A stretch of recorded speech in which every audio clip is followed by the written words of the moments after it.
Esta produção é uma homenagem a todos os profissionais da educação envolvidos com a proteção da criança e do adolescente. Não sei se a vida é curta ou longa demais para nós. Mas sei que nada do que vivemos tem sentido se não tocarmos o coração das pessoas. Muitas vezes basta ser. Colo que acolhe, braço que envolve, palavra que conforta.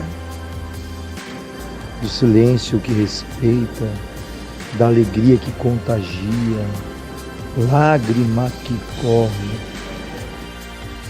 Olhar que acaricia, desejo que sacia, amor que promove. E isso não é coisa do outro mundo. É o que dá sentido à vida. É o que faz com que ela não seja nem curta, nem longa demais. Mas que seja intensa, verdadeira e pura enquanto durar. Um poema da Cora Coralina.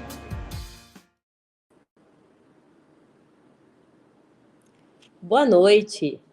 Sejam todos bem-vindos ao lançamento do Protocolo de Atenção e Cuidado no Ambiente Educacional de Hortolândia à Criança e Adolescente, vítima ou testemunha de violência.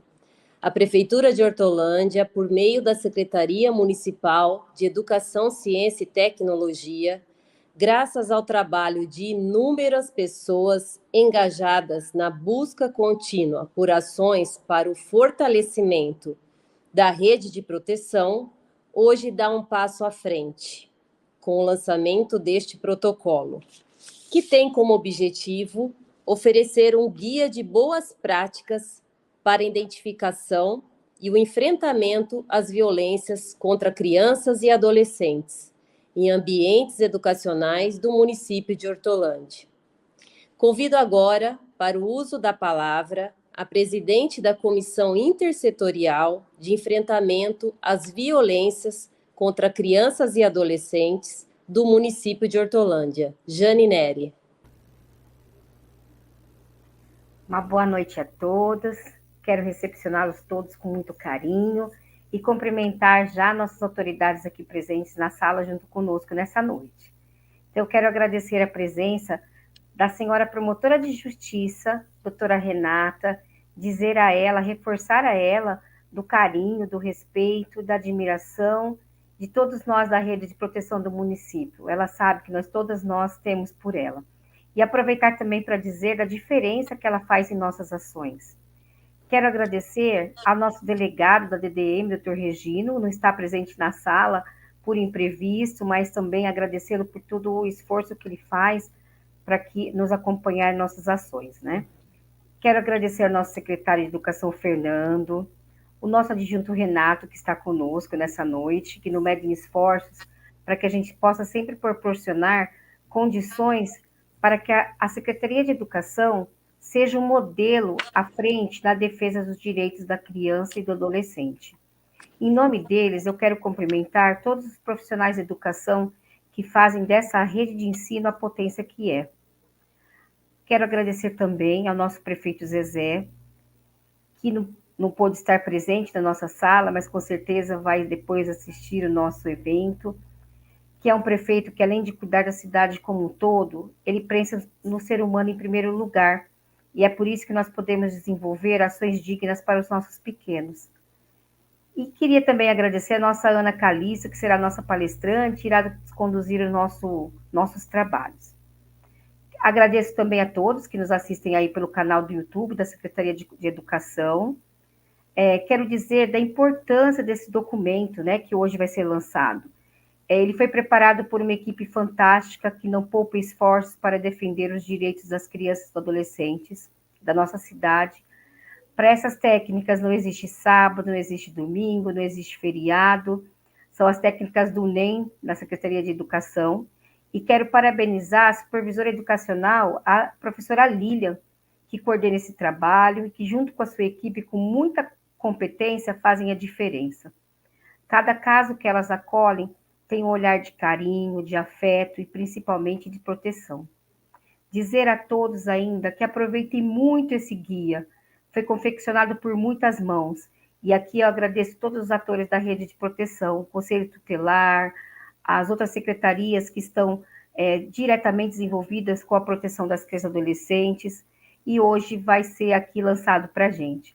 Que ele sirva de apoio, mas também para um trabalho lúdico, um trabalho comprometido, cumprindo o que é a finalidade dele, que é a proteção integral das nossas crianças e adolescentes do município de Hortolândia. Então, desejo um ótimo encontro a todos. Obrigada, Jane. E agora nós ouviremos a promotora do Ministério Público do Estado de São Paulo, em Hortolândia, a doutora Renata Brandão Lazzarini. Boa noite a todos e a todas. É com grande satisfação que eu venho aqui hoje parabenizar o município pela grande iniciativa, importante iniciativa. Gostaria de agradecer inicialmente o convite da Jane, a presidente da Comissão Intersetorial de Enfrentamento à Violência no município. Gostaria de agradecer a Lilian, a supervisora do NEM, que tem aí um órgão que chegou com a novidade de trazer tantas mudanças para a educação. Já não é tanto tempo que ele já existe, mas tanto ele já fez e está trazendo tantas mudanças na área da educação, mudanças muito positivas. Eu venho acompanhando todas as ações que estão sendo colocadas em prática e tenho tido a oportunidade de verificar como o município tem avançado nas iniciativas e nos resultados por conta, especialmente, da criação do NEM.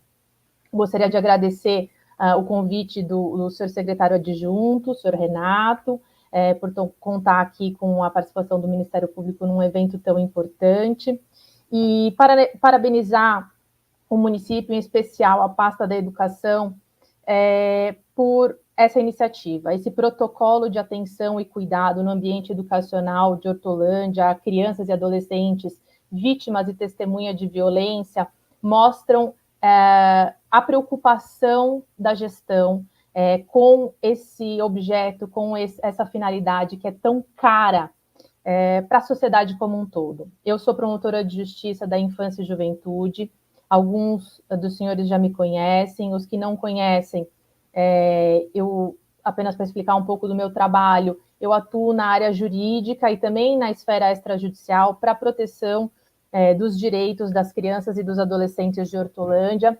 Trabalho com a população em maior situação de vulnerabilidade e risco.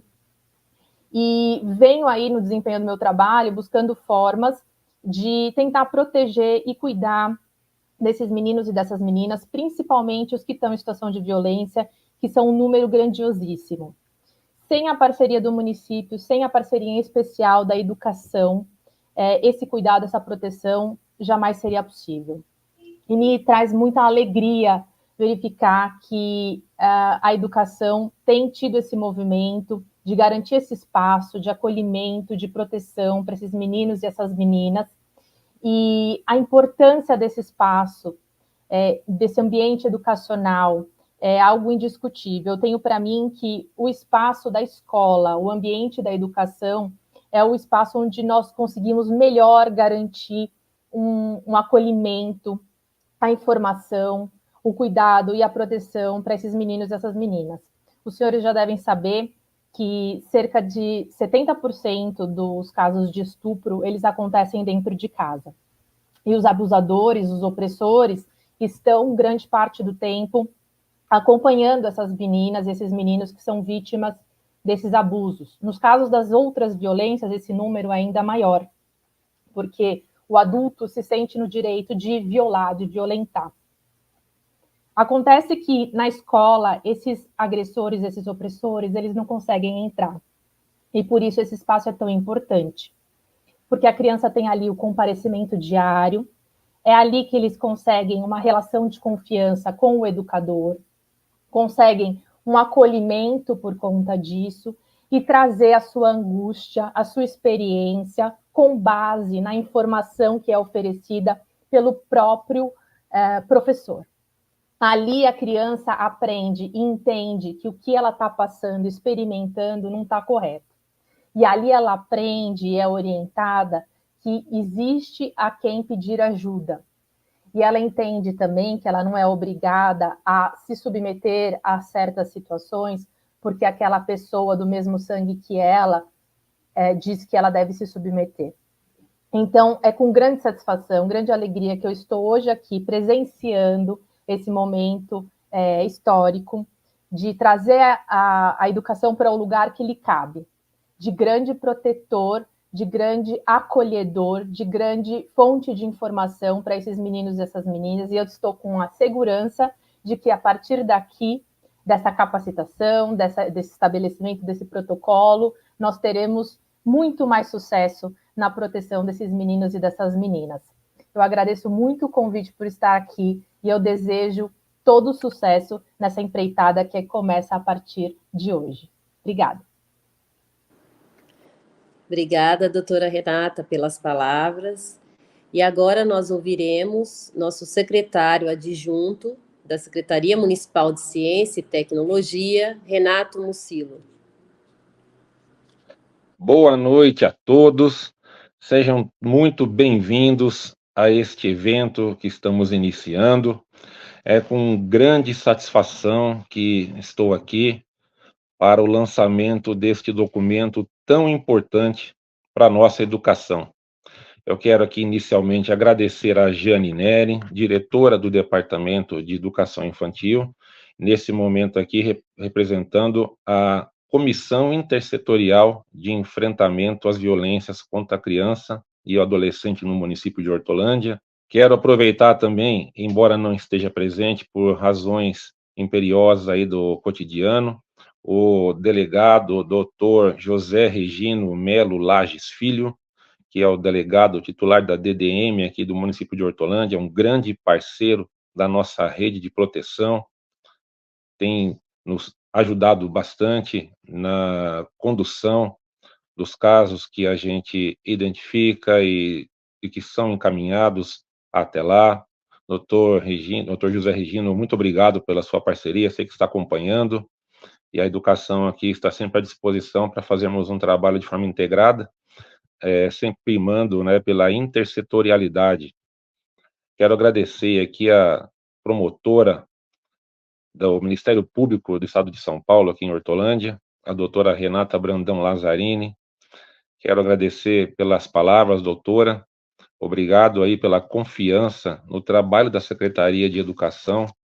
Exatamente, doutora, por compreendermos que dentro das escolas o agressor não tem o acesso, é que nós entendemos que as nossas escolas, a nossa rede precisa estar cada vez mais preparada para conseguir lidar, identificar com situações que as crianças vivenciam no seu dia a dia, fora dos muros das nossas escolas. É ali que essa primeira identificação acontece, é ali que os primeiros sinais eles são identificados e nossos servidores, professores, educadores, todos que compõem essa comunidade escolar, eles têm que ter esse entendimento e este preparo para que possam identificar os pequenos sinais em cada uma das nossas crianças que possam nos sinalizar que alguma coisa está errada e levantar o sinalzinho de alerta. E a partir de então, nós podemos descobrir e desmascarar aqueles que ainda insistem nos dias de hoje cometer violências, atrocidades contra as crianças e contra os adolescentes. Então, a Secretaria de Educação, ela estará sempre preocupada em combater qualquer tipo de violência que seja cometida contra as crianças. E a escola, ela tem um papel preponderante para que isso possa acontecer. É através deste documento que nós vamos poder dar uma contribuição significativa para o fortalecimento da nossa rede de proteção. Então, é neste sentido que a nossa rede estará sempre atuando. É neste sentido que a nossa equipe do Núcleo Educacional Multiprofissional elaborou esse documento, a quem eu quero parabenizar e agradecer por toda a sua contribuição, em nome da supervisora Lilian, estender o meu agradecimento a toda a equipe que arduamente tem trabalhado dia a dia da nossa rede, atuando em casos que a gente identifica a todo instante. Infelizmente, ainda a gente identifica muita coisa e a gente espera que, com isso, nós possamos deixar um sinal de alerta para os abusadores, para as pessoas que ainda insistem em tratar a criança de forma violenta, que eles saibam que a Secretaria de Educação, a nossa rede de proteção, ela está atenta e sempre estará, e cada vez mais, para a proteção dos nossos adolescentes, das nossas crianças, todos que frequentam as nossas escolas do dia a dia. Nós não podemos mais admitir que atos de violência ainda ocorram. Quero agradecer ao nosso secretário Fernando por todo o apoio, prefeito Zé Gomes, que é um prefeito que sempre apoia e investe na educação do município, um prefeito preocupado em trazer melhorias para a nossa educação. Nós temos muitas coisas positivas que ainda acontecerão esse ano, muitas novidades. A gente tem uma equipe que é composta por diversos departamentos, que é o fundamental, o infantil, a segurança alimentar e nutricional, departamento administrativo financeiro, departamento de serviço, educação, ciência e tecnologia. Todos esses departamentos trabalham de forma incansável para que a nossa educação seja cada vez melhor, para que a educação pública do município de Hortolândia seja cada vez mais uma educação de qualidade. Então, eu agradeço também a todos os diretores do departamento, agradeço a toda a supervisão educacional, que também está muito próxima do núcleo educacional multiprofissional, no dia a dia, nas nossas escolas, a toda a coordenação pedagógica, em nome do Donizete, o Departamento Pedagógico de Formação, a todos que compõem a rede, diretores de escola, todos os gestores, enfim, é uma rede comprometida, é uma rede que está envolvida nessa discussão, na pauta da proteção das crianças e dos adolescentes do nosso município, e a gente acredita que a educação de Hortolândia está dando um passo muito importante. Estávamos conversando hoje, eu e a Jane, e ela tem me relatado que nas pesquisas que elas fizeram, que não se tem conhecimento em nenhum outro município, se tem, não publicizaram, de um ato e de uma iniciativa como a nossa, que é a produção de um documento norteador para a nossa rede. Um documento que trará as diretrizes para que a nossa rede possa atuar de forma cada vez mais efetiva. Então, isso é um grande ganho, é um grande avanço que nós estamos tendo, que nós esperamos que seja modelo para todos os municípios do estado de São Paulo e Brasil afora. Então, isso para nós é motivo de muito orgulho, de muita alegria.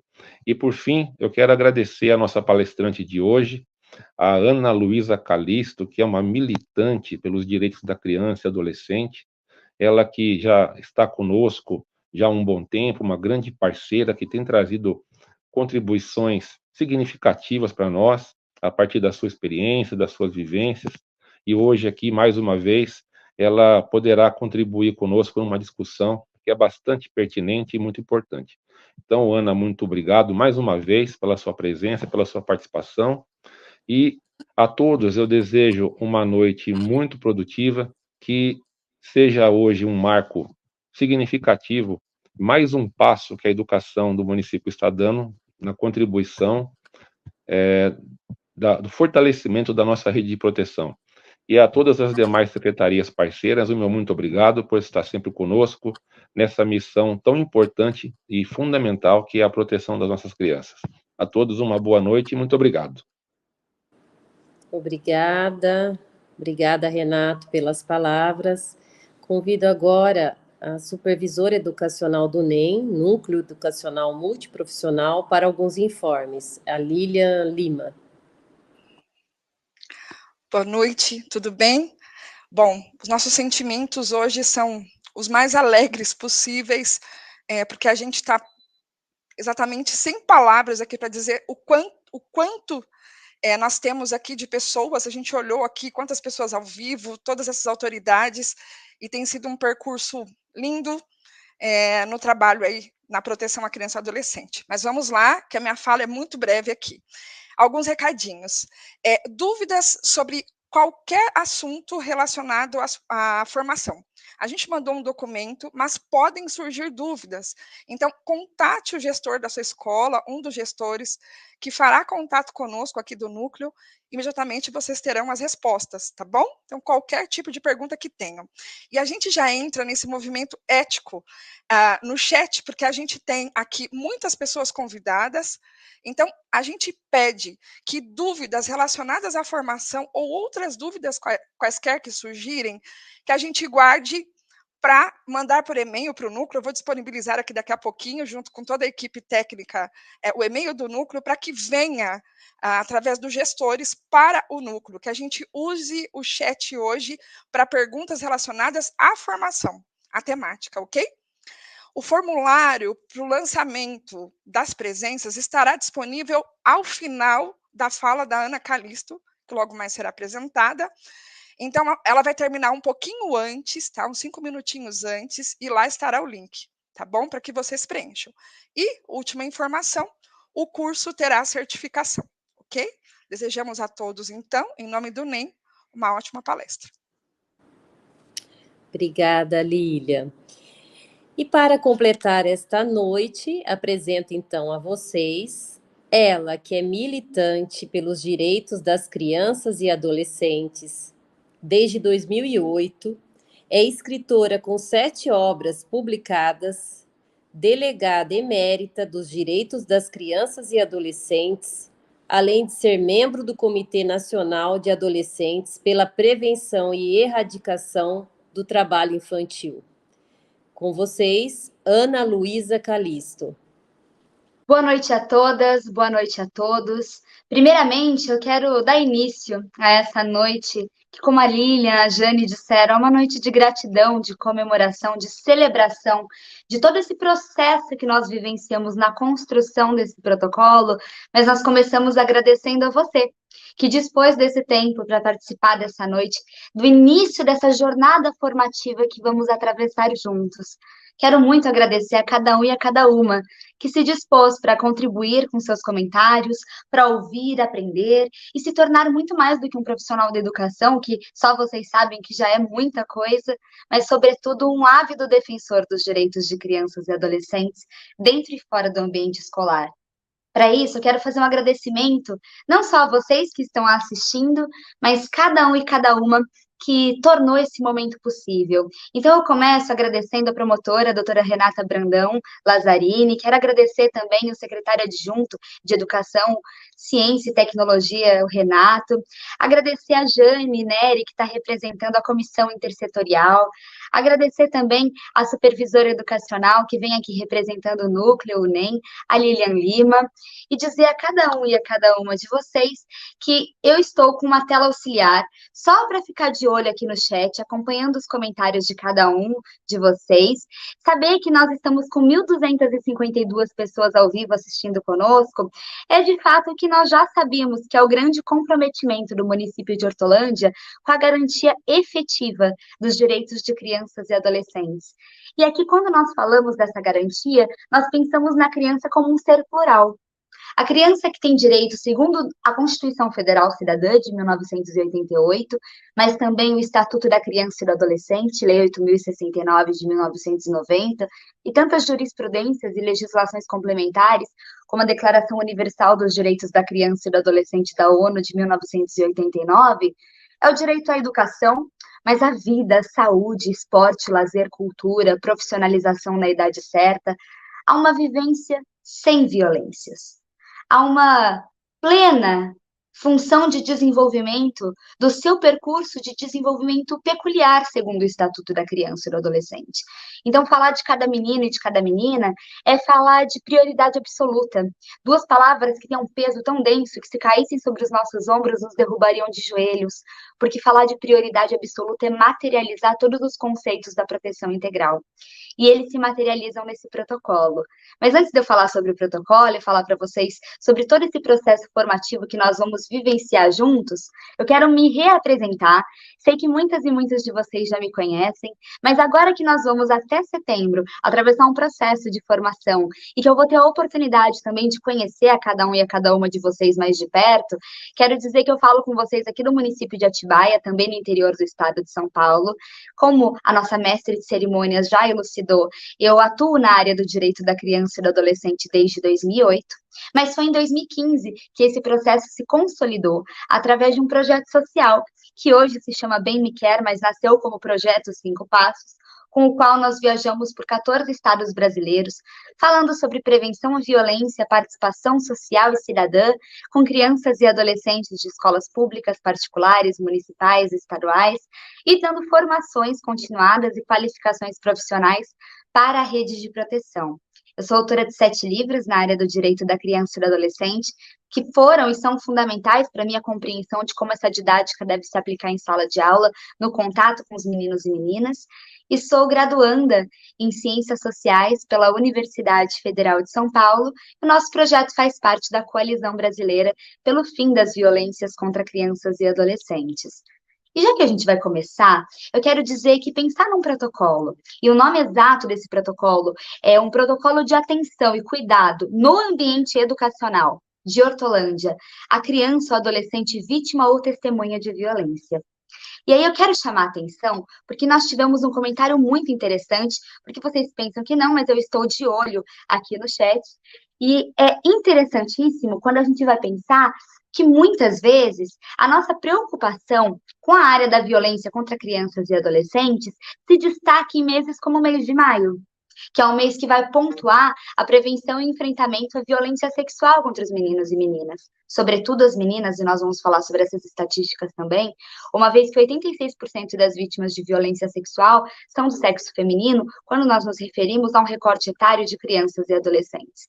Mas, como foi chamada a atenção, é importante que a gente olhe para outras vivências de violência, como violência física, violência psicológica, negligência parental ou negligência do Estado, omissão, situação vexatória, constrangimento, humilhação, tortura, todos os tipos de violência, inclusive a institucional, porque entra a nossa autocrítica, de que maneira nós, como rede de proteção, não raro viemos a revitimizar crianças e adolescentes que já passaram por uma situação de violência.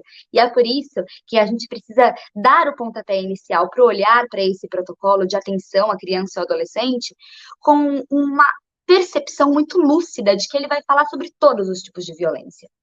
E para isso, para falar sobre o protocolo, eu preciso contar uma história. Porque em 2023, quando eu fui procurada pela Jane, pela Lilian, na época também pela querida Ana Denadai, por toda a equipe da Secretaria de Educação, eles me trouxeram, elas, sobretudo, como uma equipe majoritariamente feminina, uma demanda muito importante de qualificar de maneira profissional e lapidar esse grande diamante que é a Secretaria de Educação, Ciência e Tecnologia de Hortolândia, para olhar para situações de violência que podem bater a porta das escolas. E essa nossa jornada formativa já começa muito bem, com o pé direito, quando nós temos uma mesa de abertura virtual, como tivemos agora há pouco, com autoridades que falaram com tamanha lucidez e brilhantismo, que orquestraram com maestria esse momento do nosso diálogo. Porque nós tivemos a doutora Renata falando de como o papel do profissional, não só o educador, mas qualquer funcionário do ambiente escolar. E é por isso que nós estamos aqui com diferentes pessoas, e nós estamos falando de posições diferentes dentro da escola, dos funcionários, do pessoal que está em todas as estruturas do ambiente educacional, justamente porque a criança e o adolescente se manifesta não por hierarquia, mas por vínculo de afetuosidade com quem ela se sente à vontade para reportar uma situação de violência que ela atravessou. E aí, quando a gente vem olhar para cada uma dessas facetas do olhar da educação para a criança e para o adolescente, eu me senti muito grata quando, durante o nosso processo de construção desse protocolo, nós tivemos a brilhante e a grata surpresa de encontrar essa expressão criança e adolescente estudante, criança estudante, adolescente estudante. E nesse processo de construção, eu percebi que Hortolândia olha para a criança e para o adolescente, antes de tudo, como sujeito de direito, como alvo da proteção integral do tripé fundamental da rede de proteção, família, sociedade e Estado. Isso segundo o artigo 227 da Constituição, mas para a gente pensar nas violências, nós mergulhamos em legislações como a 13431 de 2017, como o Decreto 9.603 de 2018. Foi um estudo, e como a Jane muito bem colocou, para essa equipe tão potente, tão maravilhosa, não existe final de semana, não existe feriado, não existe horário. O que existe é um compromisso profundo com a garantia dos direitos das crianças e dos adolescentes de Hortolândia. Então, nós começamos essa jornada formativa pensando em como foi construído o protocolo para o qual vai se tornar a nossa atenção durante os nossos próximos encontros. Nós tivemos muitos encontros enquanto Secretaria de Educação, enquanto núcleo, enquanto comissão intersetorial, para pensar em tudo que deveria constar nesse protocolo, tudo que a gente precisaria colocar ali. E nós abrimos um documento compartilhado em que tivemos a oportunidade de colocar em pauta muitos aspectos da vivência escolar da criança e do adolescente. Como, por exemplo, desde o contexto local de Hortolândia, quando a gente vai pensar na garantia dos direitos, nas conquistas, porque, como a Lilian muito bem colocou, esse protocolo, que vai funcionar como um guia prático, de fato, que vai nortear as nossas ações diante de uma situação de violência no ambiente institucionalmente escolar, ele nasce de um contexto de muitas conquistas dentro de Hortolândia. Ele é o ápice de uma caminhada, de uma escadaria que a gente vem galgando degrau a degrau. E aí a gente vai pensar em todas as violências contra crianças e adolescentes, inclusive algumas que sequer são tipificadas na 13431, mas que legislações complementares nos permitiram abordar. A gente vai pensar na legislação, nos instrumentos legais, no papel da educação como parte da rede de proteção, em todos os conceitos de violência, no que é a revelação espontânea, como ela se diferencia da escuta especializada, qual é a maneira como a gente deve se portar diante de uma revelação espontânea. Como eu devo acessar as minhas dores quando a gente pensa numa revelação espontânea e pensa nesse contato com a criança e com o adolescente no ambiente escolar. E aí pensar na educação contra a violência, nos protocolos de ação, nos roteiros para reunião de pais e familiares, pensar numa estrutura institucional da rede de proteção em Hortolândia. Então, quando a gente vai pensar nesse olhar para a criança e para o adolescente, quando a gente vai pensar nesse cuidado com os nossos meninos e meninas, nós estamos pensando, sobretudo, na união intersetorial integrada da rede de proteção. E é aqui que eu quero chegar. Porque você que está assistindo, esse é o nosso primeiro aprendizado enquanto jornada formativa, você é rede de proteção. Você que está acompanhando, você que vem para participar dessa formação pela primeira vez, uma vez que nós temos mais de 1.300 pessoas aqui presentes participando conosco, você já é rede de proteção. E digo mais, se eu interrompesse esse nosso momento de formação e fosse até o supermercado, a fila do banco, a farmácia, e eu decidisse convocar as pessoas que estão na fila para ouvir uma fala sobre educação positiva, sobre técnicas não violentas de conscientização parental, para pensar em proteção integral de crianças e adolescentes, eles também são rede de proteção. Porque eu já citei, e vou citar muitas vezes, vocês vão me cansar de me ouvir falar sobre ele, o artigo 227, que é a verdadeira alavanca, é o gancho que impulsiona a construção do ECA, ele nos traz que a família, a sociedade e o Estado são rede de proteção. Quando nós pensamos em família, aqui é o provedor original da garantia dos direitos dos meninos e meninas. E o Estado vem não tão somente assegurando direitos fundamentais, quanto ele vem também no olhar para a política pública de restabelecimento de direitos quando essa criança, esse adolescente já sofreu algum tipo de violência. E aí nós temos a sociedade, que é essa galera da fila do banco, da padaria, da farmácia, do supermercado, que eu poderia abordar, que tem um papel enquanto denunciante que não se omite diante de uma realidade violenta. E a educação, aqui numa lógica intersetorial da incompletude institucional, se encaixa enquanto Estado. Então, você, sim, faz parte não só da rede de proteção, mas do sistema de garantia de direitos à criança e ao adolescente. E é por isso que eu não posso deixar de parabenizar o município de Hortolândia por esse movimento tão fundamental de construção de uma prática através de um protocolo, um documento que registra a necessidade de uma postura proativa dentro do ambiente escolar para garantir o direito da criança e do adolescente que foi vítima de violência. A maior parte das estatísticas que nós temos, quando nós pensamos que mais de 30% da nossa população acredita ser aceitável algum tipo de medida física para correção ou disciplina de uma criança ou de um adolescente, sobretudo na primeira infância, o que é ainda mais assustador, mas as estatísticas mais precisas que nós encontramos são relativas à violência sexual, porque ainda é muito imensurável e sutil quando a gente vai falar de uma violência que não é física ou sexual. Quando eu penso na violência psicológica, ou na negligência, ou na omissão, ou no constrangimento, na humilhação, na tortura.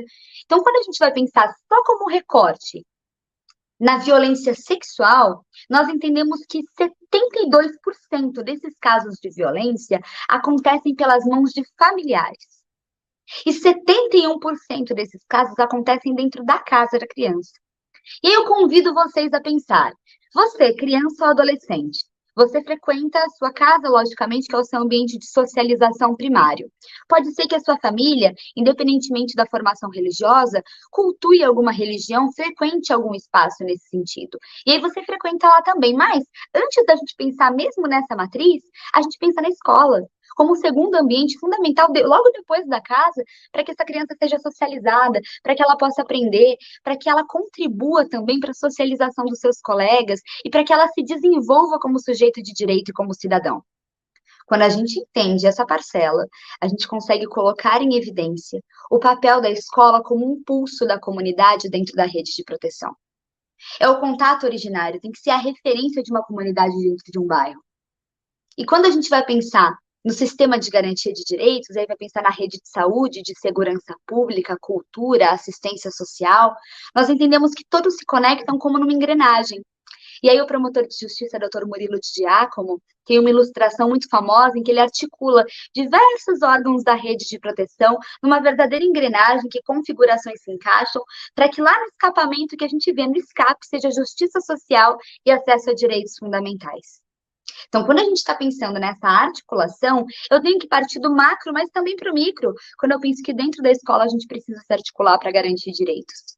E nós vamos atravessar uma jornada formativa, e a minha fala hoje é, sobretudo, mais do que um convite, é uma convocação. Porque você que está acompanhando, muito mais do que para uma formação como qualquer outra, que a gente vai pensar no plano teórico, nós estamos aqui para pensar no nosso papel como rede de proteção, quando nós entrelaçamos as nossas mãos, e nós formamos, de fato, uma rede.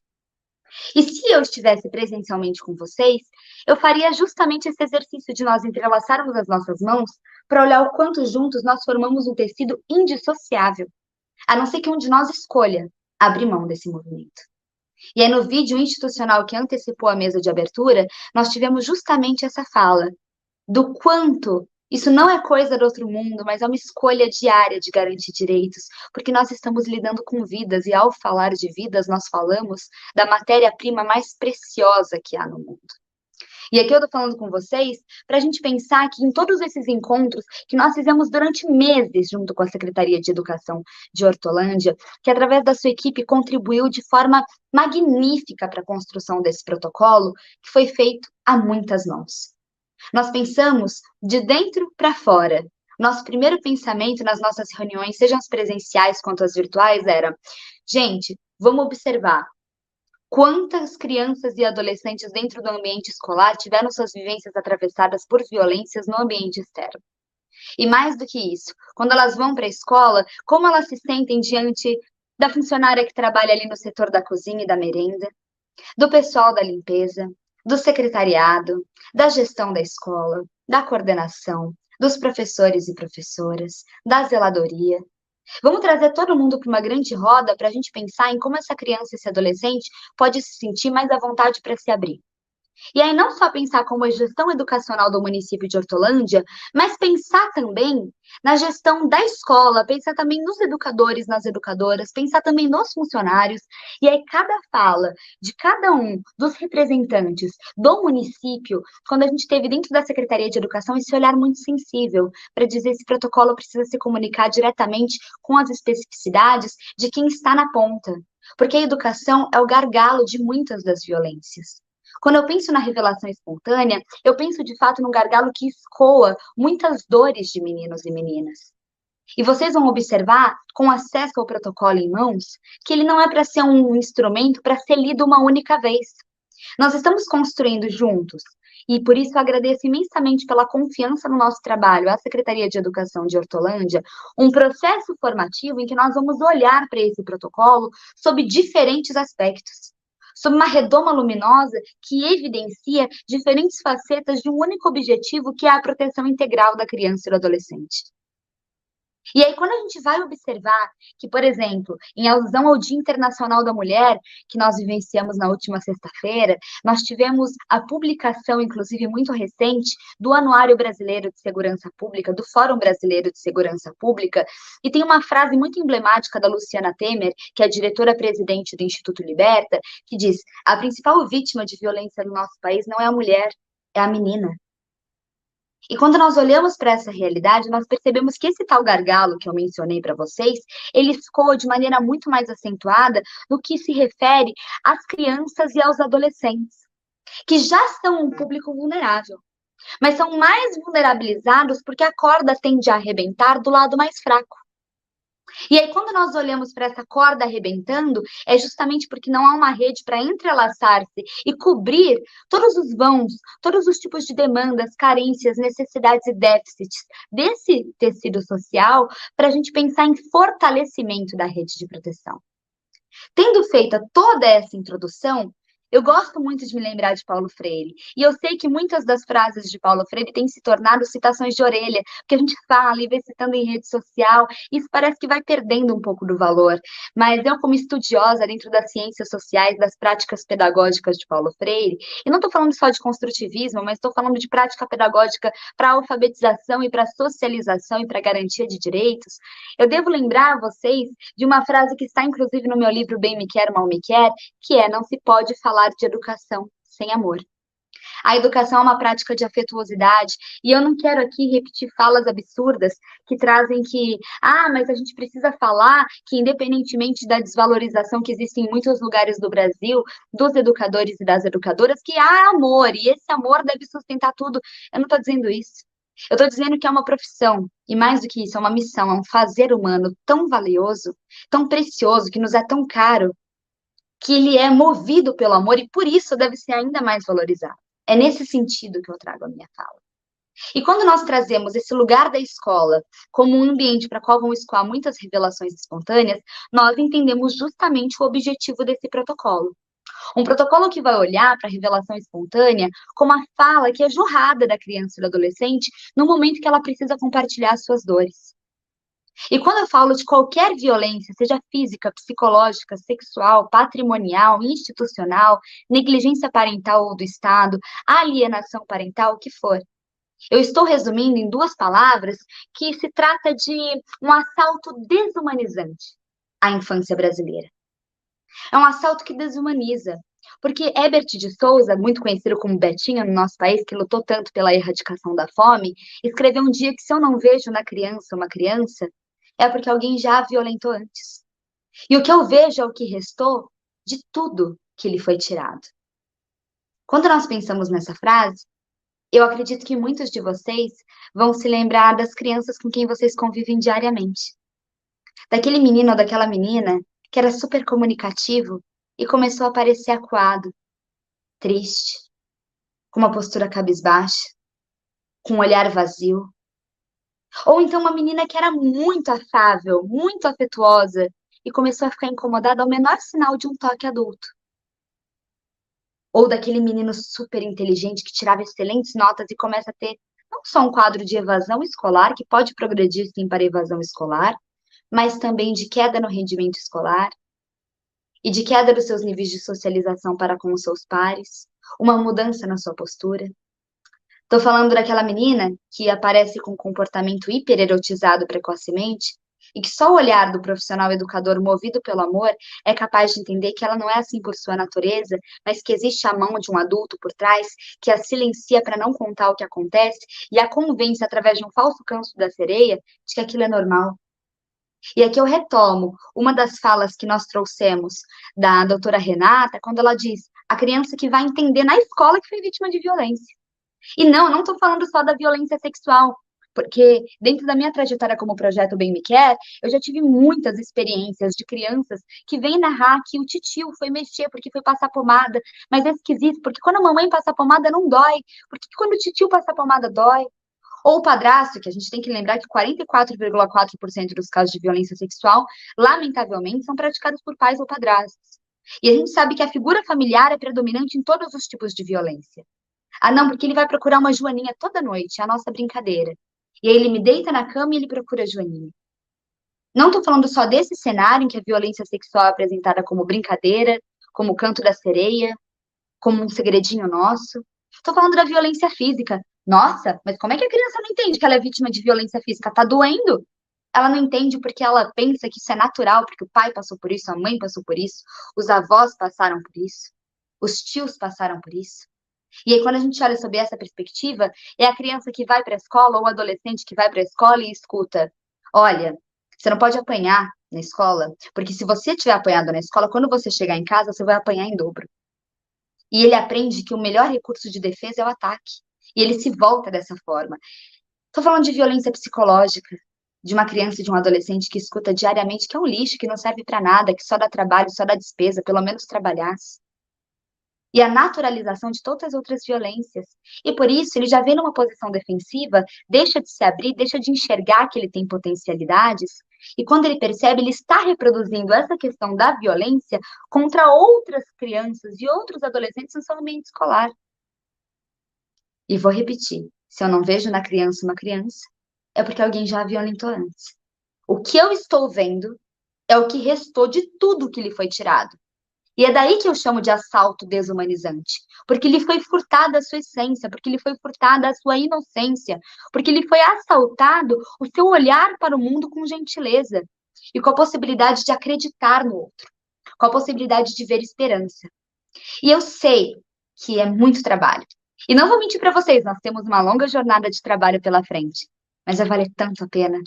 Vai valer a pena porque nós vamos ter encontros mensalmente. E nós vamos nos encontrar. E eu vou passar ao final da minha fala todas as minhas redes sociais para que vocês possam me mandar mensagem. Demora um pouquinho, mas eu respondo todo mundo. E para que vocês possam acessar, e aí vai haver a comunicação da melhor maneira possível, o drive que eu vou disponibilizar com o Anuário Brasileiro de Segurança Pública, com um documento do protocolo que vai ser distribuído e vocês vão receber a versão em PDF, vocês vão ter acesso para poder fazer a leitura.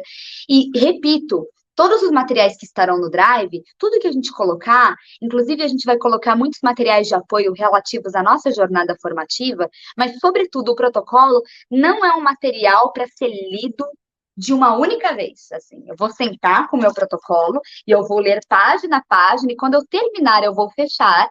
E aí eu nunca mais vou tocar no assunto. Não, é para ser um material de consulta, é para ficar na prateleira, é para ficar aberto dentro da pasta, é para ficar dentro do seu computador, é para ter salvo no celular, é para estar nos favoritos, é para deixar salvo numa conversa do WhatsApp, é para ter grifos marcados no bloco de notas, é para eu encontrar vocês nas escolas posteriormente, ver ele todo rabiscado, cheio de anotação, cheio de post-it, para vocês trazerem dúvidas no processo formativo, porque é isso que a gente quer. Esse nosso encontro inicial, ele é a abertura da primeira página. Eu estou contando para vocês que é um protocolo feito a muitas mãos. Desde o título até o rodapé, cada uma das palavras foi cuidadosamente pensada e revisada e olhada de novo. Os nossos encontros virtuais com a equipe do núcleo, da secretaria, da comissão, de todos os parceiros e parceiras, foi fazer uma exegese, de fato, de todo o material para que ele chegasse às mãos de vocês como algo que pode ser consultado. Sabe quando a gente vai para o metrô ou para qualquer espaço público que a gente tem aquele quadro de vidro e está lá, quebra em caso de emergência? É e não é o caso do protocolo, porque não é para usar só nas questões de emergência, mas é para nortear o nosso cuidado com as crianças e os adolescentes. Porque quando eu revisito o meu olhar e eu entendo que esses meninos e meninas não são objetos e não estão ali simplesmente para ser assistenciados, mas sim para ser assistidos como sujeitos de direito, como cidadãos, como autores de suas próprias histórias, como protagonistas, aí finalmente eu consigo compreender que cada criança e cada adolescente é mais do que uma criança ou um adolescente, mas é criança barra estudante, é adolescente barra estudante. Está ali usufruindo não de um privilégio, mas da garantia de um direito fundamental. E quando nós pensamos na criança e no adolescente como alvo de proteção integral, e eu coloco aquelas duas palavras que eu usei lá no comecinho da minha fala, com peso, prioridade absoluta, eu entendo que nada pode ser mais importante do que uma criança e um adolescente. E aqui nós temos uma das perguntas que fala sobre a exposição da criança e do adolescente ao ambiente das redes sociais, que fala sobre a erotização precoce dos meninos e meninas, e nós vamos tratar de tudo isso. Mas só aproveitando que eu dei uma olhada no chat, vou fazer um parêntese sobre isso, porque está dentro do protocolo, quando nós pensamos que toda forma de manipulação psicológica, que não deixa de ser uma violência moral, contra a criança ou adolescente, porque eu acho engraçadinha essa criança fazendo uma dança, ou porque eu acho fofo uma frase de baixo calão sendo dita por uma criança, tudo isso é uma violência psicológica. E no nosso primeiro encontro, e inclusive ainda hoje eu dou mais alguns spoilers para vocês, mas no nosso primeiro encontro efetivo, logo após o lançamento, que a gente vai ter no próximo mês, nós vamos falar de cada uma das violências. Nós vamos passar pela exegese que nós fizemos junto com o protocolo, com a construção desse guia prático, e nós vamos olhar para cada uma das tipificações pensando em exemplos. E esse é um caso de violência psicológica que erotiza precocemente e torna essa criança mais vulnerável a uma violência sexual sem uma denúncia, porque se ela já está tão habituada a um ambiente erotizado, a falas erotizadas, músicas sexualizadas, a uma postura erotizada precocemente, hipersexualizada, como ela vai identificar que a sua dignidade sexual foi ferida? E eu estou dando spoiler da formação para vocês. É que eu estou vendo aqui os comentários, eu fico extremamente feliz de ter essa participação tão assídua. E por isso, vocês podem ficar tranquilos. Inclusive, quando vocês tiverem que nos procurar, inclusive pelas redes sociais, não esperem o próximo mês, o próximo encontro, me manda uma mensagem, vou passar as minhas redes sociais, vou colocar aqui nos comentários, depois a gente fixa. Vocês podem me mandar mensagem, podem fazer perguntas, que à medida do possível eu vou respondendo todo mundo. Vou passar também o meu e-mail, ficar à disposição de todos vocês. Vai ter no Drive material de consulta. Por que eu estou dizendo isso? Porque quando Antônio Cândido vai descrever direitos humanos, ele faz isso num contexto da redemocratização do nosso país, segundo a Constituição Federal Cidadã de 1988. Então, quando a gente vai pensar nessa Constituição, quando a gente vai pensar nesse momento, a gente já começa com essa fala que é trazida também no comentário, quando a gente vai pensar nos direitos humanos e no que quer dizer um direito humano. E vocês sabem que ele é muitas vezes acompanhado de uma série de estigmas, de uma série de imagens muito falsas e caricatas que vão falar sobre ele. Mas o que são direitos humanos?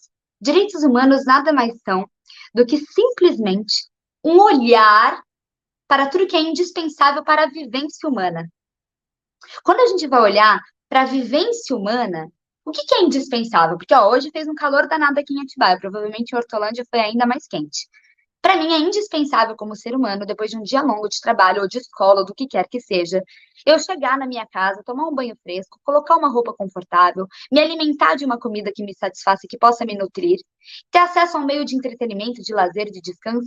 Para mim, Ana Luísa, isso é indispensável, não como privilégio, mas como direito fundamental de cidadã. Imagina para uma criança e para um adolescente que é prioridade absoluta. O que é indispensável? E aí eu quero fazer uma provocação para vocês, porque justamente quando a gente traz, dentro do direito à literatura, que é um ensaio do Antônio Cândido, que eu vou acrescentar no Drive, para quem tiver interesse de ler como bibliografia complementar, ele diz que quando você anda pelas ruas, e você vê muitas vezes nas grandes cidades, principalmente como São Paulo, crianças dormindo ao relento, crianças cujas próprias famílias exploram em situações de trabalho infantil, porque o sustento que os pais conseguem garantir é ínfimo e é muito inferior ao mínimo para a subsistência. E aí eu vou para minha casa e deito a minha cabeça no travesseiro muito tranquila, pela consciência de que não é comigo, o meu indispensável está garantido. Então, qual que é o meu olhar crítico que eu estou trazendo aqui para vocês? É justamente quando a gente vai olhar para essa realidade e pensar, o que é indispensável para mim não pode ser dispensável para o outro. O que é indispensável para mim, Ana Luísa, que é tudo isso que eu falei, desde um bom livro, até ir numa peça de teatro, até ter uma cama confortável para dormir, até ter um chuveiro, tudo isso é indispensável para a minha vivência plena. E não deveriam ser privilégios, devem ser direitos fundamentais. É olhar para a criança que está na sala de aula e pensar, para ela é indispensável também. Se para mim é indispensável, quando eu estou passando por uma situação difícil, ter alguém com quem conversar, para essa criança é mais indispensável ainda, porque ela é nossa prioridade absoluta. E aí essa frase que traz a exposição das crianças às redes sociais é justamente, quando a gente traz, a priori, que o olhar do mundo para a criança e para o adolescente é um olhar violento, que ceifa, que comete o assalto desumanizante contra o desenvolvimento peculiar, E que a gente tem limites de faixa etária impostos pelas redes sociais. E muito recentemente eu participei de um evento da SaferNet Brasil, que foi um encontro com especialistas para pensar em direitos da criança e do adolescente. E nesse encontro com especialistas, nós olhamos para todos os perigos que podem existir na internet para crianças e adolescentes, ainda mais agora com inteligência artificial, realidade virtual e ambientes imersivos dentro desse espaço dos internautas, dentro da web. E aí, quando a gente começou a conversar, e nós percebemos que muitas vezes, para os gestores das redes sociais, é interessante que não haja esse controle tão rígido de quem vai entrar, porque é mais público operando. Um público que muitas vezes chega da escola, sendo uma criança ou um adolescente, e fica horas e horas diante de uma tela, vendo tudo o que pode ter acesso, mentindo a sua idade. Muitas vezes sendo autorizado por seus pais a mentir a sua idade para poder usufruir de uma tela e assim ter mais um meio de distração e de entretenimento que não vai exigir tanto da figura parental, que vai ficar ali como uma companhia reserva, como um step para o desenvolvimento da criança e do adolescente. E aqui eu quero chamar a atenção, claro, quando a gente vai pensar tanto na exposição da criança à violência, a crimes e a questões de um adulto que vai ter o interesse em manipular o contato com a criança e com o adolescente para cometer um abuso pelo ambiente virtual, isso é um ponto, mas também tudo que ela vai ter acesso sem precisar ter um intermédio de uma pessoa falando diretamente com ela, no simples rolar de um feed, quanta coisa ela vai ver. Então, dando esse pequeno spoiler da nossa formação, quando a gente vai falar sobre a erotização precoce da criança e do adolescente é um tipo de violação de direitos, e essa exposição ao ambiente virtual, a gente está estudando junto com a SaferNet Brasil, e nós já redigimos uma nota de repúdio às situações de violência sexual que estão acontecendo nos ambientes de realidade imersiva, para que sejam exigidos tanto identificação facial, como é feito em aplicativo de banco, quanto documento, número do documento. E aí a gente está vendo com a LGPD, a Lei Geral de Proteção de Dados, como vai ser feito isso, para que a criança ou adolescente só possa ter acesso a partir da idade permitida. Então, estou trazendo para vocês, e aí a Lilian também trouxe uma informação super interessante pelo chat, que a gente também pensa no momento futuro, para que essa formação, não só especificamente em relação ao protocolo de atenção à criança ou adolescente, no ambiente escolar, que esteja passando por uma situação de violência em casa, ou em qualquer ambiente que atravesse sua vida, mas também para voltar isso para os pais, para as famílias, para as figuras de cuidado, e a gente pensar, e como o Renato trouxe, nosso secretário adjunto de Educação, que esse protocolo seja também um recado para os abusadores e para os agressores de que nós estamos de olho. Imaginem vocês, quando eu vou dar uma palestra sobre abuso sexual, muitas vezes em maio, falando para as crianças e para os adolescentes nas escolas sobre abuso de uma maneira super lúdica, a escola costuma mandar um recadinho, falando, vai ter a palestra com a Ana sobre abuso, ela vai vir, vai contar uma história, vai falar com as crianças sobre violência sexual. Chega no dia, mas na metade da sala faltou. Ou por essa visão muito conservadora e preocupada com o que vai ser dito, e é compreensível pelas falácias, pelos mitos, pelas falsas características que são atribuídas à educação sexual quando a gente vai falar sobre essa formação para as crianças. Eu entendo essa preocupação, que é totalmente diferente do que a gente faz, mas e quantas famílias proíbem a criança de estar no ambiente escolar justamente porque não querem que esse menino e que essa menina tenha acesso à informação que pode libertá-la?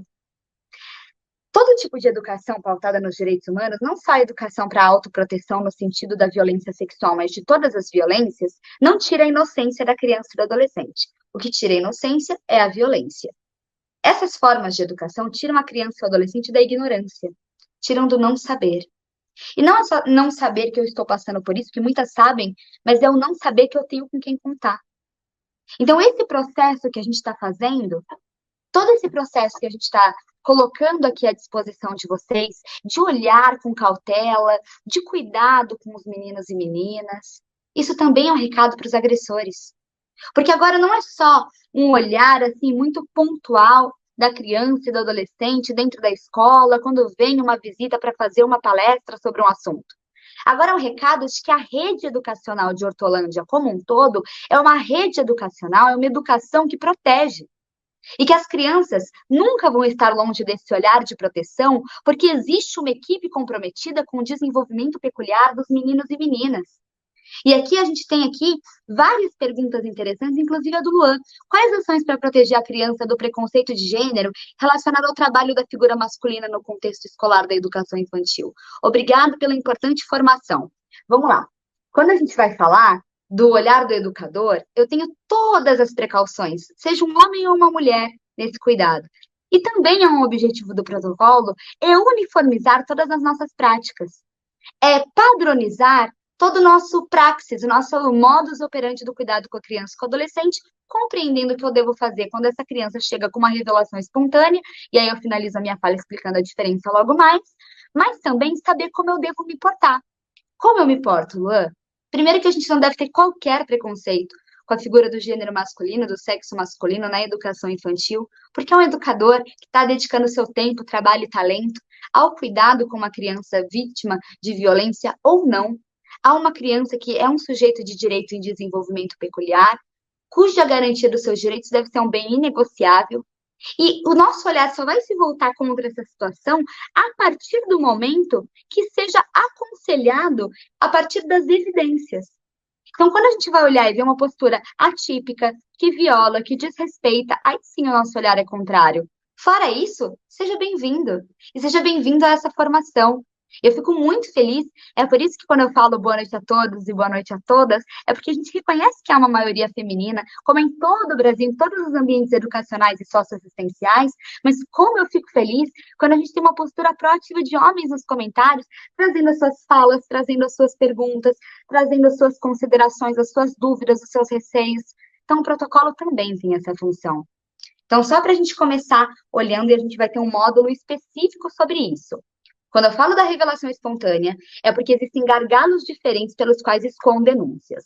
Existe a criança que conta para outra criança, existe a criança que chega com uma manifestação sintomática, que a gente vai estudar também na nossa jornada formativa. Então, eu estou falando, por exemplo, hematomas, choro excessivo, dificuldade de sono, sono excessivo durante a aula, queda no rendimento escolar, lágrimas, ou então postura hipersexualizada precocemente, desenhos que apontem, a gente vai olhar para todas essas manifestações. Tem uma seção no protocolo que fala só sobre esses sintomas. Não pense que a gente está dando essa explicação agora. Agora eu estou só pincelando para vocês saberem que existe uma vastidão de possibilidades. Então, eu observei pelo comportamento da criança. Se chama suspeita. Agora, é muito diferente da revelação espontânea. A revelação espontânea é quando a criança te procura e fala, tia, tio, pro. Ou então, tia da merenda, tia da limpeza, quero conversar com você, diretor, diretora, coordenador, coordenadora. Tá acontecendo tal coisa. E aí ela conta com você para operar essa denúncia. E aí nós vamos nos debruçar, nós vamos mergulhar através desse fluxo da revelação espontânea em todas as práticas possíveis para o direcionamento de uma denúncia. Nossa, mas aí eu preciso investigar, porque eu não sei se a criança está falando a verdade. Nós sempre vamos partir do pressuposto de que a criança está falando a verdade. Além do que é raro o fato da criança poder estar dizendo alguma coisa que destoa da realidade, nós precisamos olhar para esses meninos e meninas, sobretudo como alvo de uma política de proteção integral que só vai desacreditar quando as evidências aconselharem a isso. E você, professor, professora, educador, educadora, funcionário da escola, você não é investigador, você não faz parte da Polícia Civil. Nosso trabalho não é investigar se essa criança está falando a verdade. Também não é falar agora você vai contar para a coordenadora e para o diretor e para a professora. Não, você é rede de proteção. Foi como a gente começou essa noite. Você tem poder nas mãos para fazer algo a respeito. Você pode dirigir todo o seu olhar através da ficha de identificação de violência, através do direcionamento dessa denúncia para o Conselho Tutelar, e nós vamos ver que através da Lei Henri Borel, da Lei Menino Bernardo, de todas as legislações complementares que nós vamos estudar, que essa é uma prática obrigatória, não só como postura civil, como postura cidadã, como sociedade, mas como Estado, porque você representa o Estado através da escola, e a escola, através do artigo 56 do ECA, tem a obrigação de comunicar à autoridade competente ocorrência de denúncia, ou de suspeita, ou de revelação espontânea de violência contra criança e adolescente. Vocês estão acompanhando o que eu estou dizendo?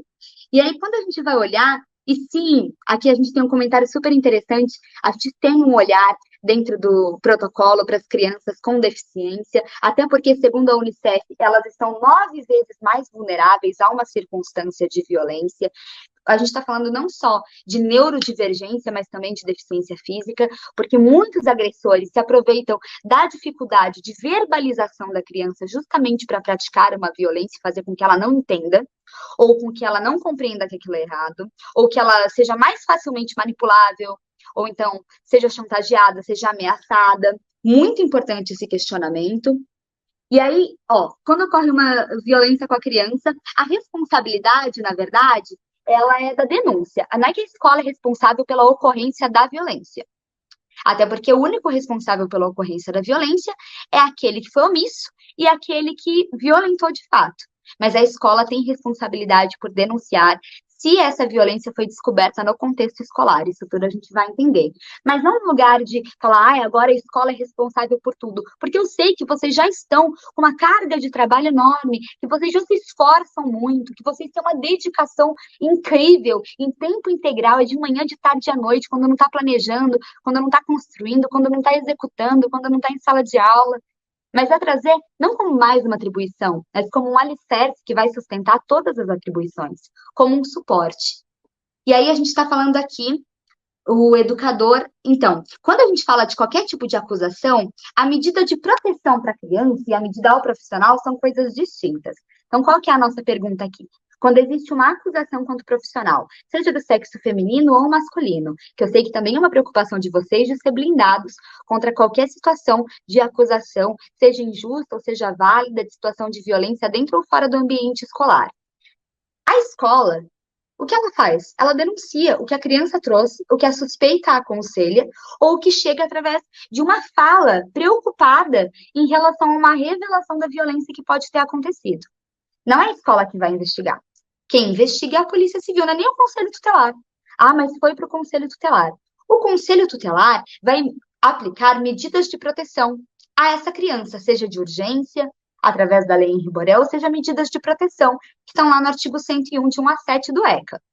Ele também pode requisitar serviços públicos. Se foi uma suspeita de violência sexual, tem que ter profilaxias de saúde. Se foi violência física, tem que ter exame de corpo de delito, tem que ter coleta de vestígio, enfim, atendimento psicológico, uma série de coisas. Quem vai buscar punição, responsabilização, é o processo administrativo, primeiro que corre, para o qual, muitas vezes, para a segurança do próprio educador ou educadora, para não sofrer algum tipo de resistência, algum tipo de rigidez, de ser afastado daquele contexto enquanto é feita a apuração dos casos, e existe uma medida de investigação pela Polícia Civil. Mas, em momento nenhum, o objetivo é punir arbitrariamente. É por isso que nós vamos também trabalhar aqui como a gente se blinda, tendo uma postura profissional, padronizada, baseada e embasada num protocolo, num guia prático de ação. Mas no que você está se baseando para agir dessa forma quando essa criança está falando? Olha, o município de Hortolândia, através de uma formação profissional, tem um protocolo que foi construído a muitas mãos dentro da equipe, do núcleo, da comissão, e a partir disso nós estamos passando por essa jornada formativa para que a gente lapide, porque vocês já são um diamante bruto, a ser lapidado, a somar conhecimentos, a trocar experiências, e a partir disso ter todo um embasamento, tanto de legislação quanto de jurisprudência e de prática, para poder operar em sala de aula. E aí, quando a gente vai falar que a família deixa de aceitar em alguma situação, aí, independentemente da família aceitar ou não, o nosso papel é denunciar. E aqui eu já trago mais uma informação. A gente não precisa comunicar que a gente vai fazer essa denúncia. Eu não preciso ligar, mãe, vou fazer essa denúncia. Não, porque independentemente da autorização da família, a gente tem que denunciar.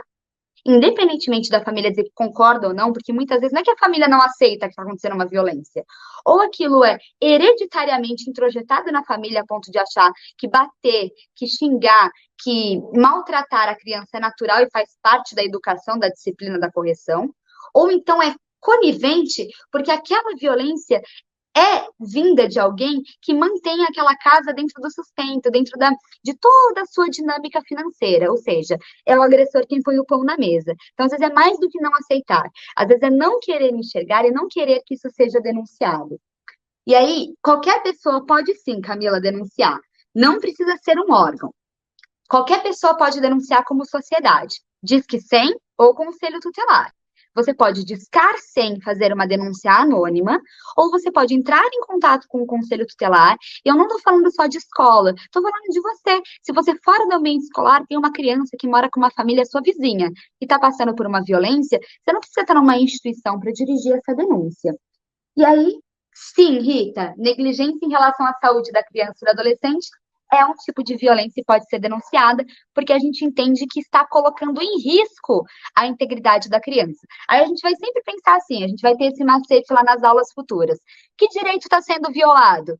Aí a gente vai olhar dentro das características do artigo 4º, que é o artigo dos direitos fundamentais, tem lá vida, saúde, alimentação, educação, esporte, lazer, cultura, profissionalização na idade certa. Nesse caso que você falou, saúde, integridade física, dignidade, os 3 estão sendo violados e são direitos fundamentais. Tendo um direito violado, eu posso denunciar. Só que o que vai mudar é a medida, porque muitas vezes é uma família que vem de um contexto muito simples, e aí não sabe, por exemplo, que a criança precisa passar por todo o caderno imunizatório. Ou seja, ela tem que ser vacinada, ela tem que ter consultas regulares. Às vezes tem uma adolescente grávida na família e não está fazendo pré-natal. A gente tem que avaliar se é uma forma violenta da família reprimir, se é uma forma, de fato, de constranger, de humilhar, de tratar mal, de negligenciar, ou se é um contexto de fato, desconhecimento. E quem vai avaliar não é a gente só denuncia. Aí vem Polícia Civil para fazer investigação, Conselho Tutelar para avaliar contexto de aplicação de medida de proteção, até porque Conselho Tutelar não é órgão punitivo, é órgão de defesa da garantia dos direitos. E a gente já vai fazer um comentário aqui, que é, na verdade, um combinado, que a gente não precisa ameaçar nenhuma criança, nenhum adolescente com o conselho tutelar, até porque de nada vai adiantar. Muitas vezes há famílias que falam, se você não se comportar, eu vou chamar o conselho tutelar. E o que a gente está fazendo quando faz isso, seja como família, como educação, seja o que for, é abrir mão da nossa autoridade no exercício da educação para criança e para adolescente. Se eu tenho autoridade, eu não preciso dizer que se você não se comportar, você vai para o conselho tutelar, porque, na verdade, o conselho tutelar não tem essa função de correção e punição de criança e de adolescente. Para vocês terem uma ideia, eu tinha uma tia que falava que o conselho tutelar ficava escondido embaixo da cama e ia saltar toda vez que eu saísse da cama de noite, que eu estava sem sono e ia ligar a televisão. Então, não é dessa forma que a gente prepara a criança, porque se eu tenho medo de você, não é para você que eu vou dirigir uma denúncia de uma violação de direitos. Eu digo que se você não se comportar, há consequências, que a gente precisa conversar, que não é assim que se faz. Tudo certo? Todo mundo acompanhando? É ótimo que vocês estão trazendo contribuições. Fico muito feliz que vocês estão gostando. E aqui tem uma pergunta também da Camila, falando de casos de educadores que podem ser acusados de violência e que aí, quando comprovado que não houve, então, vamos falar de mostrar a verdade, ou incentivar, inocentar. Quem inocenta é a justiça.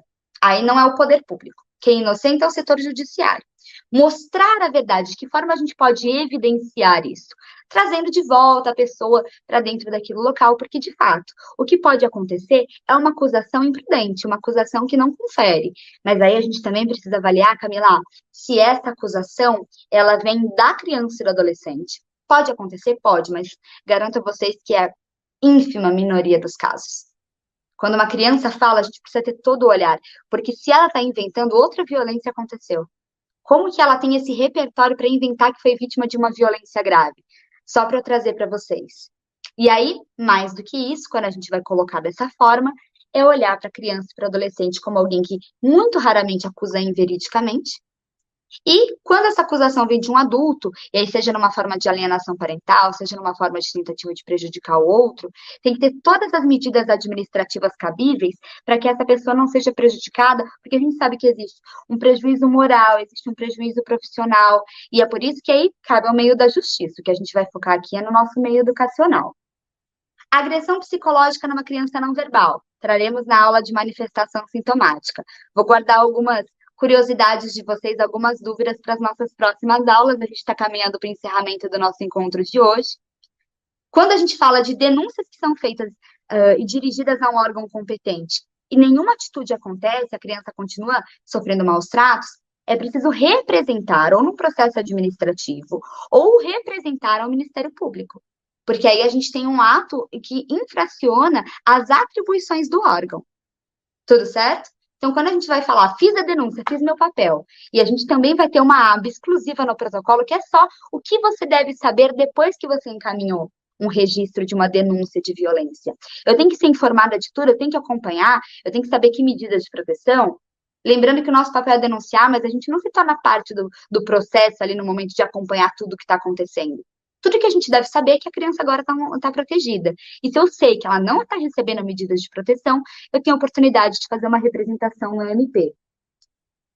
Vamos falar sobre métodos processuais, tá? A gente vai falar dos tipos de sinal, ó, se a criança chora. Lembrando que sinais são sinais associados, tá bom?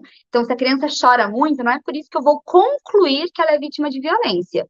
Às vezes é isso, como, por exemplo, fazer xixi, então urinar na roupa em momentos totalmente aleatórios, sem ser um momento de estresse, de pressão, de nervosismo, pesadelos excessivos, a fala, a gente vai associar esses sinais. Porque às vezes eu falo na formação, a criança que vai muito ao banheiro, por exemplo, pode ser um sinal. Mas aí fala, nossa, eu tenho um aluno, Joaquim toda aula pede para ir no banheiro. Com certeza é vítima de violência. Não, até porque o objetivo da formação não é deixar ninguém paranoico desconfiando da própria sombra. É que vocês possam se instrumentalizar das informações necessárias para associar e aí conversar com a criança, e nós vamos aprender a não fazer perguntas invasivas, nós vamos aprender a não desrespeitar o espaço da criança e saber que ninguém aqui está passando por formação para aprender a fazer, de fato, um movimento de escuta qualificada. E que aí a gente vai se aprofundar no fluxo para entender de que forma eu converso com a criança sem revitimizar. De que forma essa função está distribuída no fluxo da rede de proteção. Como eu devo registrar. Nós vamos entender como ouvir, como conversar, como perguntar, o que perguntar, quantas vezes. Nós vamos entender como registrar, como passar adiante. Tudo isso vai ser elucidado. Estou muito feliz que nós temos várias perguntas aqui, inclusive sobre violência verbal contra a criança. Vocês sabiam que bullying, olha aí, vou só jogar essa polêmica para eu encerrar e chamar a Jane e a Lilian para finalizar o nosso encontro. Eu sei que são muitas perguntas, mas como a gente tem um tempo limitado hoje, eu vou tirar vários prints do chat e vou trazer para responder nos momentos pontuais da nossa formação, que nós temos até setembro juntos, não posso também ter a pretensão de resolver e responder todas as dúvidas de vocês na noite de hoje. Mas eu vou só jogar uma polêmica aqui. Vocês ficaram sabendo que em janeiro foi sancionada a lei que criminaliza bullying e cyberbullying, né? Inclusive, cyberbullying não tem pena só de multa, tem pena de prisão também. Então, a intimidação sistemática, que como a lei chama o bullying, ele está lá na Lei 13.431, ou seja, está no nosso protocolo como violência. Ou seja, pode ser registrado e feita uma denúncia. E digo mais, se você em algum momento se omite por se sentir inseguro, que é outra pauta que a gente vai trazer daqui para frente, que é me sinto insegura, tenho medo do meu nome vazar, tenho medo da minha identificação, da minha identidade não ser respeitada, tenho medo do agressor vir atrás de mim, tudo isso a gente vai trazer como se blindar disso, como se proteger, mas nunca deixar de denunciar, nunca se omitir, porque quem não denuncia também violenta. Se lembrar é combater, esquecer é permitir. E para finalizar a minha fala, eu quero dizer duas coisas para vocês. Primeiro, eu quero muito agradecer a todo mundo que está acompanhando e garantir, que hoje nós temos 1.473 pessoas assistindo. Eu quero ver essa galera toda nos nossos próximos encontros, assinando lista de presença que vai ser colocada nos comentários. Mas antes disso, eu quero me colocar à disposição e dizer, como as meninas que participaram da construção do protocolo sabem, que essa formação não é que ela vai acontecer uma vez por mês e eu vou dar tchau daqui a pouco, vocês só vão me ver no mês de abril, não. Eu estou à disposição em todos os momentos, para que a gente vá somando, vá construindo, vá elucidando dúvidas, vou abrir caixinha no Instagram, a gente vai construindo essa rede juntos.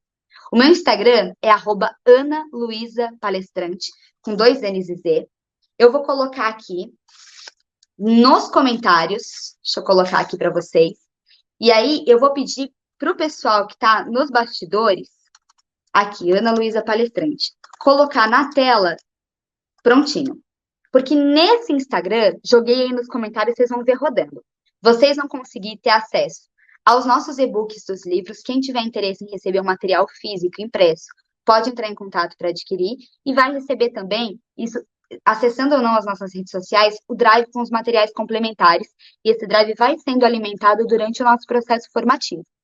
Vocês também vão receber logo mais, assim que eu passar a palavra para a Jane e para a Lilian, a lista de frequência. Não deixem de assinar, que vocês vão receber certificação no final. A gente tem que fazer o controle da presença de vocês. Combinado? E mais do que isso, fico feliz para saber que vocês já estão encontrando. Obrigada, gente, já colocaram na tela aqui. Vocês podem acessar por lá, porque tem uma dúvida muito urgente de uma situação que está acontecendo agora. Não dá para esperar a próxima formação, não, Ana. Me manda uma mensagem. E por lá também tem meu e-mail, tem o meu número de WhatsApp profissional, pelo qual a gente consegue tecer essa conversa. Bora encerrar? Sei que são muitas dúvidas, mas eu quero trazer para vocês a seguinte questão. Quando a gente estava construindo o protocolo, Eu fiquei muito honrada, porque eu me lembrei em vários momentos, quando a gente pensava naquela história da Estrela do Mar, que eu conto em várias das minhas formações. Qual que é a história da Estrela do Mar? Era de um senhor que em todo tempo andava pela orla da praia, na vila litorânea em que ele vivia, e ele arremessava as estrelas do mar, que o oceano devolvia de volta para a areia, de volta para o mar. Então ele pegava uma por uma e ia atirando de volta para o oceano. E aí as pessoas na comunidade em que ele vivia começaram a ficar muito incomodadas. Falaram, gente, esse homem não trabalha não, é todo dia recolhendo estrela do mar. Ele sabe que depois, quando ele for acompanhar, ele vai descobrir que o mar devolveu tantas outras estrelas para a areia, e isso pouco adiantou. O que ele está fazendo? O que uma estrela faz diferença? E aí, por incrível que pareça, um senhor se incomodou tanto que foi lá falar com ele. Falou, olha, pro tanto de estrela, olha no horizonte. Quando você olha lá no fundo, você não vê o tanto de estrela do mar que tem na areia? Vai adiantar você jogar uma por uma de volta? E ele respondia. E é assim que eu quero encerrar o nosso encontro, dizendo que quando você pega uma estrela do mar, e você sabe que é só devolvendo para o oceano que ela volta à vida, é natural pensar no todo e falar, essa estrela do mar é só mais uma e não faz diferença nenhuma.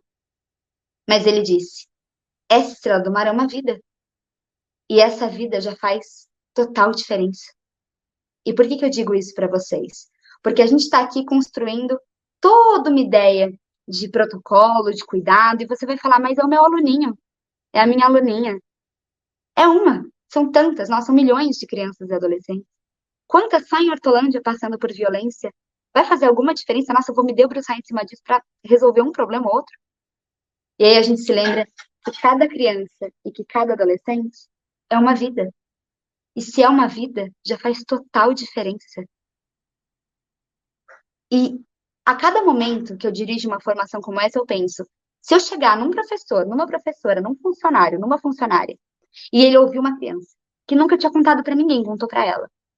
E a partir disso, a gente conseguiu mover as estruturas do sistema de garantia de direitos, unindo essa rede de mãos, de histórias, e a gente conseguiu reestabelecer e devolver a infância para essa criança, já valeu a pena o nosso trabalho até setembro.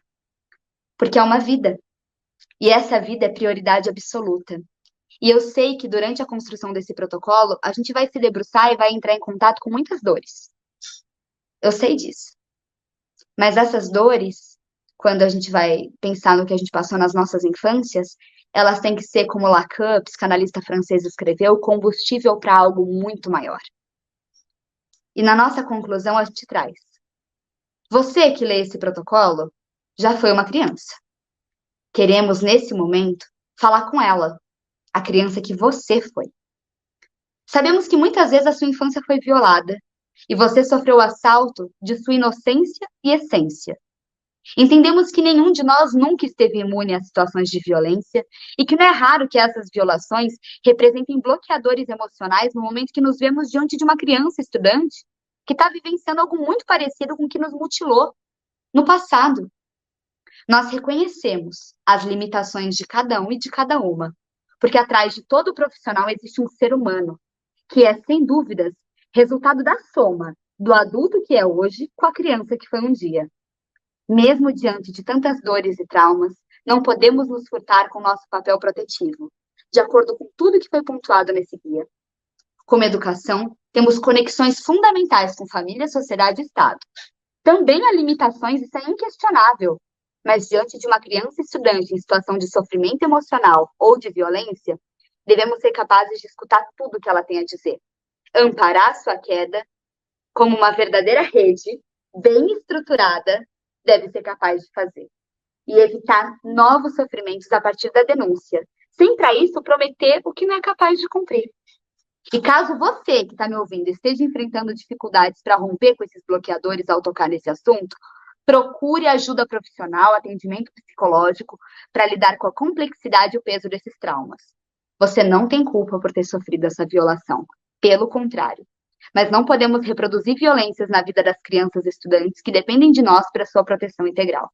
Quem não denuncia também é violento. Tem esse guia como material de consulta, um instrumento de trabalho e um parceiro diante de situações tão delicadas e ásperas, para que possamos ser apoio, ser colo e, sobretudo, ser rede de proteção. Eu não podia deixar de encerrar minha fala, lembrando vocês do que Madre Teresa de Calcutá um dia disse, que é: você é uma gota no oceano. Não há dúvidas, você é uma estrela do mar, mas sem essa gota, o oceano seria menor. Então eu sei que muitas vezes a gente vai se conectar com dores, e nós estamos aqui, o núcleo está aqui, para quando vocês precisarem se reconectar e entender que, independentemente dessas dores, nada justifica revitimizar e reproduzir violências. Estou longe de responder todas as dúvidas de vocês. Vi que tem gente pedindo para falar de violência verbal, emocional, moral, psicológica, e tudo isso vai ser dito no nosso próximo encontro. Então, eu agradeço imensamente a cada um e a cada uma de vocês. Agradeço pela confiança da Secretaria de Educação, Ciência e Tecnologia de Hortolândia. Agradeço a Jane Nery, agradeço a Lilian Lima, agradeço à promotora a doutora Renata, agradeço ao prefeito Zezé, ao secretário Fernando, ao secretário adjunto Renato. Agradeço a cada um e sei que eu vou ser muito injusta deixando de agradecer tantas pessoas que confiaram no meu trabalho. E agradeço a vocês que estão se dispondo a participar de uma jornada formativa. Nós estamos dando as mãos nesse momento e vamos atravessar um túnel escuro. Só que no final dele tem um interruptor, a gente vai acender a luz. E o caminho de volta é trazendo muitas crianças e adolescentes vítimas e testemunhas de violência. Crianças não, crianças e estudantes. Nossa prioridade absoluta. Obrigada, pessoal. Encontro com vocês no próximo encontro, cuja data vai ser revelada no calendário, vocês vão receber todas as informações. E quem quiser ter contato conosco, acompanhar as atividades do Projeto Bem Me Quer, vai lá nas nossas redes sociais, cujo arroba já foi divulgado aqui nos comentários e na tela. Obrigada, pessoal. Convido agora para a tela a Jane e a Lilian para encerrar o nosso encontro. Nossa, é bom demais, né, Jane? Ouvir essa grande mulher menina, né? A gente fica emocionado. Enquanto a gente vai finalizando, Juninho, você coloca aí para o pessoal, então, a lista de presença? E a Jane Lilian, vou beber água, hein? Não se preocupe, que é aqui, ó, 2 horas só. Galvão Bueno teria orgulho. Muito bom ouvir você, mas vamos lá, Jane. Muito obrigada, Ana. Ana é uma linda, eu acho que a gente ficaria aqui a noite inteira escutando, né? A Ana, gente, eu conheci em 2012, já no congresso do CMDCA, pequenininha, já brigando para ser delegada, né, Ana, disputando com outras crianças, e a gente acompanhou todo esse percurso, e essa mulher maravilhosa, essa menina mulher maravilhosa que nos traz tantas contribuições, né? Lilian, parabéns. Eu tenho certeza que o protocolo ele vem para somar com todas as ações que a Secretaria de Educação já vem fazendo. Vocês estão aí à disposição, acho que a Lília vai falar um pouco ainda do núcleo, para quem não sabe, fica ali no Paulo Freire, à disposição de todos os educadores, professores e professoras, para orientar os gestores, né, Lília? Então, a gente só tem orgulho, agradecer aqui novamente, como a Ana falou, o nosso secretário que comprou a ideia do núcleo com a gente, nosso prefeito que comprou a ideia do núcleo e que hoje vem fazendo esse trabalho de excelência ali no Paulo Freire, né? A doutora Renata, querida, muito obrigada por ter ficado com a gente. O doutor Regino estava aqui, o delegado interagindo com a gente também, os conselheiros tutelares, enfim, toda a rede de proteção, Ana, aqui conversando com a gente nos bastidores e agradecendo e elogiando a iniciativa, que é um produto também de muitas mãos, de muitas pessoas envolvidas, né? Então, gente, só temos que agradecer a Deus e a todos que participaram conosco nessa noite e que tornaram essa noite tão agradável, né? Como a Ana já falou, esse curso vai até setembro, teremos certificação para todos. Então, no próxima data que a Lilian, depois com a equipe, vai divulgar, nós esperamos de novo as 1.500 pessoas, batemos 1.500 pessoas, né, Ana, para te ouvir, e não é novidade. Toda vez que a Ana está em Hortolândia, a gente bate recorde aí de se não for ao vivo, depois o pessoal ainda assiste o que fica gravado. Então, boa noite para todas e todos, e muito obrigada viu, Ana, por tudo. Lília, parabéns pelo excelente trabalho. Minha última fala é bem breve. Bom, há impressos alguns protocolos, né? E nós também temos ele de forma digital. Então, a partir de amanhã, a gente vai disponibilizar, tá bom? Esse material. A Juliana também vai subir lá enfim, no portal do servidor, perfeito. Tá bom? Eu acho que é isso. Para as pessoas que assistirão depois, o Juninho, a gente agradece aqui, que é a pessoa que está nos bastidores, não apareceu, né, Juninho? Mas muito obrigada. Vai colocando com o Antônio o link para a presença também, tá bom? Eu acho que é isso, Jane. Acho que finalizamos aqui. Obrigada, gente. Obrigada ao Donizete também, né, que tem trabalhado com a gente para a liberação de todas as questões aí mais burocráticas, né, Jane? Bom, gratidão a tanta gente, a gente tem medo de falhar aqui com alguém, mas é muita gente envolvida para que tudo desse certo. Tchau, pessoal. Boa noite. Um abraço, bom descanso. Tchau, tchau.